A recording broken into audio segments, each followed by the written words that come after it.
네, 이제 매일 볼 거니까 인사는 하지 않고 시작해보도록 하겠습니다. 일단 이 영상도 사실상 OT 영상에 가까운데 가볍게 누워서 편하게 들어도 되고 너무 집중해서 듣지 않아도 됩니다. 제가 만약 이 강의를 듣는다고 했을 때 이 내용을 한 번 더 들으면 좋을 것 같아서 제가 한번 이야기를 해볼까 합니다. 어쨌든 초사호 글쓰기의 첫 강의도 결국 동기 이론인데, 동기 이론에 앞서서 이 글쓰기를 하는 거에 대한 동기에 대해서 잔소리처럼 들릴지 모르겠지만 저라면은 이거 들으면은 되게 많이 의욕이 생기고 동기가 생길 것 같아요. 글쓰기라는 행위 자체가 딱 들었을 때 약간 지루하다 이런 느낌을 줄 수 있을 것 같아. 왜냐면 저도 마찬가지이기 때문에. 그러니까 이거를 듣게 되면은 의욕이 뿜뿜 솟을 수밖에 없다. 글쓰기를 해야 되는 이유가 뭐냐 라고 했을 때 초사호 글쓰기 책에 안 들어간 내용인데, 일단 철학적으로 살짝 이야기하고 쉽게 한번 설명을 해볼게요. 혼자만 생각하는 사람들 있잖아요. 어떻게 보면은 I 성향이라고 하죠. MBTI에서 I 성향. 그 사람들이 돈을 못 번다고 하잖아요. 그 이유는 뭘까요? 좀 아까 강의를 하기 전에 누워서 이런 생각을 했어요. 그러니까 돈을 번다는 행위는 결국에 내 생각이 세상에 전파가 된다는 뜻이다 라는 생각을 했어요. 갑자기 뭔 소리냐라고 할 수도 있는데, 그러니까 제가 만약에 역행자라는 책을 썼어요. 근데 그 책이라는 거는 내가 책을 이렇게 쓰고 이렇게 디자인하고 제목을 이렇게 하고 내놓았을 때 사람들이 그 책을 읽고서 정신적으로 저와 뇌의 사고관을 일치시키는 행위인 거죠. 마찬가지로 내가 만약 청소기라는 걸 만들었어. 그럼 청소기라는 걸 만들어서 판매를 하는 거는 내 정신세계의 산물이란 말이에요. 그래서 내가 청소기라는 걸 정신적으로 생각해서 만들어냈어. 그럼 그거에 대해서 사람들이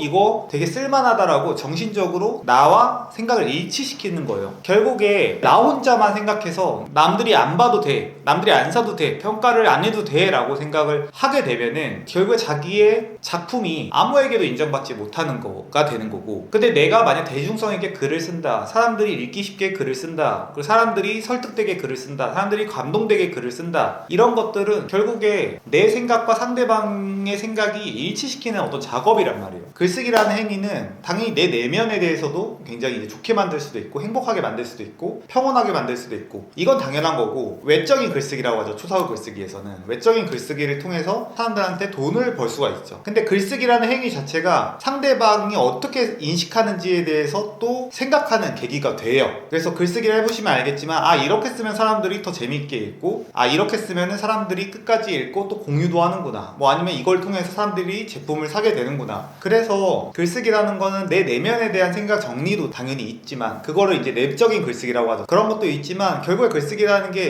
내 생각, 내 사고 방식을 상대방으로부터 합의를 시키는, 일치를 시키는. 그러니까 우리가 이제 아이폰을 쓰면은 아이클라우드라는 게 있어요. 사진을 공유하는 거예요. 그런 것처럼 글쓰기라는 행위도 상대방과 어떻게 잘 공유할 것인가를 연구하는 것 같아요. 그러니까 글쓰기를 잘 하게 되면은 당연히 세상과의 커뮤니케이션이 훨씬 쉬워지게 되는 거죠. 그러니까 저 같은 경우에도 돈을 많이 벌 수밖에 없는 거고. 근데 글쓰기를 해서 돈을 벌어라, 글쓰기를 해서 부자가 되라, 이제 이런 강의는 절대 아니에요. 저는 결국에 원하는 거는 글쓰기를 통해서 행복해졌으면 좋겠다, 나를 성숙시키고 내 내면을 평온하게 만들고, 이 뇌에서 떠돈단 말이에요, 생각들이. 그걸 정리해서 스트레스도 덜 받고 아이디어도 더 많이 나오고 더 많은 일을 처리할 수 있고 남들보다 더 뛰어날 수 있고, 그리고 내가 만약에 뭔가를 만들어서 판매를 한다라고 치면은, 제가 최근에 이제 몰입의 왕이라는 이제 이런 제품을, 이게 핸드폰을 가둬서 3시간 설정하면 3시간 동안 못 꺼내는 상품이에요. 이거를 세상에 뿌리게 된다면은 세상 사람들이 스마트폰 중독, 쇼폰 중독에서 평온해질 수 있겠구나. 그러니까 제 생각을 결국에 구현해내서 어떤 상품을 판매를 하는 거죠. 그런 것도 결국 글쓰기랑 별 다를 바가 없다고 생각을 해요. 그리고 세상이라는 거는 내가 생각한 거, 그걸 구현해내면은 결국 이제 돈을 버는 거죠. 근데 구현해내서 상대방과 생각을 일치시키지 못한다면 상대방 입장에서 나 필요 없는데, 결국에 그거는 판매가 되지 않고 돈을 벌 수 없게 되는 거죠. 일단은 좀 철학적인 이야기였는데, 원래 이제 심플하게 이야기하려고 했던 걸 지금부터 이야기하겠습니다. 글쓰기를 왜 해야 되느냐? 심플해요. 우리가 스쿼트를 만약에 60kg를 10번을 들어 올려요. 그거를 3세트를 합니다. 그러면 일주일 뒤에 어떻게 돼요? 10번이 아니라 11번에서 12번을 들 수 있게 돼요. 왜냐하면 근력이 증가했기 때문이에요. 그걸 반복하면은 60kg 들던 사람이 일주일 뒤에는 70kg를 들 수 있고, 그 다음 또 시간이 지나면 1, 2kg씩 계속 증가를 하게 되는 거죠. 과부하의 원리죠. 결국에 이 근육이 평소에 안 들던 무게를 들므로써 근육세포를 재생성해서 근력을 상승시키게 되는 거죠. 그런 것처럼 인간의 근육, 인간의 뇌도 결국에 성장하게 돼 있어. 과부하를 일으키게 되면은. 근데 글쓰기를 하게 되면은 결국에 근력 운동이랑 똑같아요. 결국에 글쓰기 하면서 정신적으로 집중을 하게 되고 몰입을 하게 되고, 아 이건 논리적으로 틀렸는데, 아 이거는 좀 더 이렇게 써야지 더 잘 쓰겠는데, 이런 생각들을 하면서 결국에는 뇌가 확장이 되면서 머리가 좋아지는 거죠. 머리가 좋아지면 결국 잘 살 수밖에 없고 행복해질 수밖에 없고, 돈은 뭐 당연히 따라오는 거고, 이제 이렇게 된다고 저는 보는 거고. 그래서 역행자에서도 말했지만 그냥 살아가는 거, 그냥 열심히 살아가는 거는 모든 사람들이 하는 행위야. 그렇기 때문에 그걸로 절대 특별해질 수 없고, 그렇게 사는 거는 결국 유전자가 정해준, 환경이 정해준 그거에 따라서 그냥 사는 거기 때문에 그냥 이제 성장하기가 어렵죠. 왜냐면 남들도 다 똑같이 열심히 하거든. 근데 그걸 특별하게 할 수 있는 건 결국 과부하. 그냥 맨날 달리기 하는 사람이 있어. 근데 그게 아니라 헬스라는 사람이 있어. 그러면은 헬스라는 사람이 당연히 근성장이 빠르고 힘도 훨씬 세지겠죠. 이런 심플한 원리다. 그냥 이거를 뭐 부정하는 거는 그냥 말이 안 되는 거고. 물론 이렇게 반박할 수 있어요. 아니 책 읽기랑 글쓰기 없이도 잘 되는 사람이 있는데 너 뭔 소리 하냐. 그렇게 치면은 지금 흑인들 봐. 미국 흑인들 보면은 가만히 숨만 쉬어도 막 100kg 근육돼지에다가 복근 있고 막 난리가 나. 그냥 막 팔도 막 이러고. 헬스 안 해도, 이게 안 해도 되는 사람들 당연히 있어요. 근데 하면 무조건 더 좋은 결과가 있다. 그러니까 예를 들면은 빌 게이츠나 워렌 버핏 같은 경우에도 엄청난 독서왕이죠. 만약에 이 사람들이 책 안 읽고 그냥 살았잖아요. 그럼 몇 천억대 부자 됐을걸요. 근데 책을 읽음으로써 전 세계 최고 부자, 몇십조, 몇백조의 이제 부자가 전 됐다고 생각을 하는 거죠. 이건 사람마다 생각이 다를 수 있기 때문에 제 의견은 그렇다는 겁니다.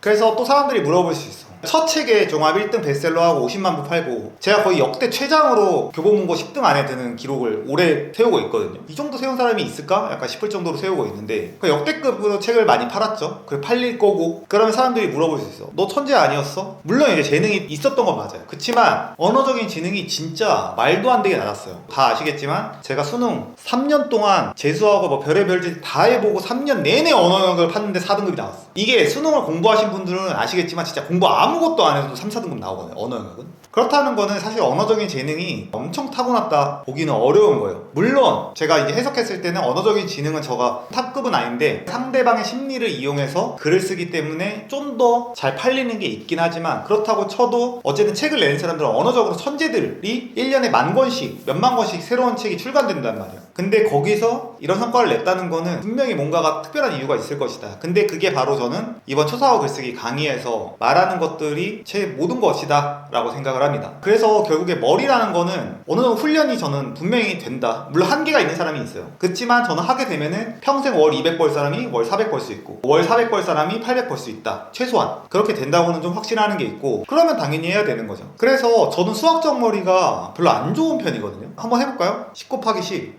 11 곱하기 11, 121, 12 곱하기 12, 144, 13 곱하기 13, 169, 14 곱하기 14. 그럼 여기서 14 곱하기 14라고 했을 때 바로 안 떠오른단 말이야. 어떻게 해요? 14 곱하기 14면은 7 곱하기 2 곱하기 7 곱하기 2거든요. 그러면은 77, 49를 하는 거야. 그럼 49잖아요. 이게 좀 어려울 수 있는데 49는 50-1이란 말이야. 50-1, 50-1 괄호치고 곱하기 지금 4란 말이에요. 그럼 50 곱하기 4를 먼저 해버리면은 200이죠. 아까 마이너스 1이 있었잖아. 그럼 마이너스 4를 곱해. 196 나오는 거지. 말도 길게 했는데 방금 말했던 게 조금 어려울 수 있지만, 결국에 제가 지금 이게 15년 전에 22살에 수능을 볼 때 이 트레이닝이 15년이 지났는데도 지금이 되는 거예요. 이게 왜냐면 훈련이 됐기 때문에 수학적인 지능 자체를 확장을 해놓은 거죠. 그러니까 바로바로 된단 말이에요. 수학적으로도 지능이 딸리지만 결국에 많은 훈련을 통해서 응용도 가능하고 수리 계산도 빨라져. 결국에 글쓰기를 왜 해야 되냐, 진짜 여기서부터 결론이 나와요. 결국 인생을 잘 살고 부자가 되고 뭐 행복하게 살고 내가 원하는 대로 살고 싶어. 그러면 결국 중요한 게 첫 번째, 빠르게 생각하는 거야. 그러니까 글을 빨리 결과물이 나오는 거야. 결국 그게 머리가 좋은 거죠. 두 번째로, 중간에 틀리지 않아야 돼. 한번 실수가 나면 틀리겠죠. 근데 인간은 유전자 오작동이죠. 클루지. 인간의 감정적인 판단이 개입이 되면서 의사결정에서 오류가 나요. 그래서 타고나게 머리가 좋은 사람들도 클루지가 있으면은 틀려버려, 의사결정이. 그래서 결론적으로 잘 살려면은 빠른 사칙 연산과 중간에 틀리지 않는 의사결정으로 치면은, 의사결정의 총합이 결국에 인생을 잘 사는 거잖아요. 어떻게 잘 사냐, 어떻게 성공하냐, 끌어당김 이런 게 아니야. 그냥 머리가 빨라지고 실수를 안 해야 돼. 그러려면 결국에 글쓰기나 책 읽기를 통해서 뇌를 빠르게 만들어. 그 다음에 이것만 가지고 또 안 돼요. 여기서 클루지나 유전자 오작동, 심리적 오류들을 잡아내. 이 두 가지 합치되면 어떻게 돼요? 인생에서 승리하는 거죠. 너무 쉽지 않나? 이거 왜 안 되는 거야? 뭐 다들 아시다시피 저는 진짜 완전 바닥에서 올라왔어요. 저는 이 믿음